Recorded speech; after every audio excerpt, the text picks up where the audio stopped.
WhatsApp guys, welcome to my fresh new video. আমি একজন ল্যাথখোর মানুষের সকালবেলা ঘুম থেকে ওঠাটা একটু চাপের ব্যাপার। মা সকালবেলা আমাকে ঘুম থেকে তুলে বললো গ্রসারি আইটেম লাগবে।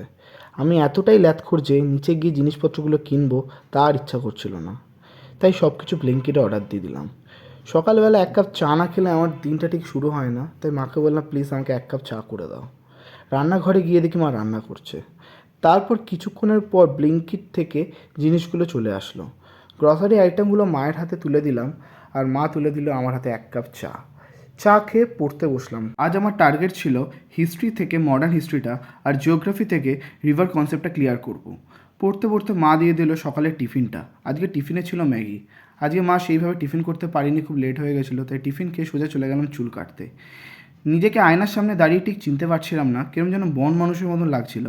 তাই চুল টুল কেটে ফ্রেশ হয়ে দুপুরের খাওয়া দাওয়া কমপ্লিট করে একটু বিশ্রাম নিচ্ছিলাম।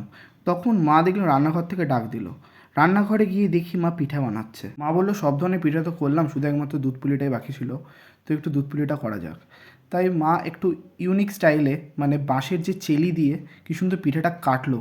মানে এরকম ধরনের ইউনিক মেথডস কাদের কাদের বাড়িতে হয় আমাকে কমেন্ট সেকশনে জানাবে, কারণ এই প্রসিডিওরটা মাকে প্রথমবারই দেখলাম করতে। তো এখন আমার বিকালবেলা ছিল পড়া প্লাস পড়ানো। তো ভিডিওটা কেমন লাগলো প্লিজ জানাবেন, like comment share and subscribe করতে ভুলবেন না। Thank you.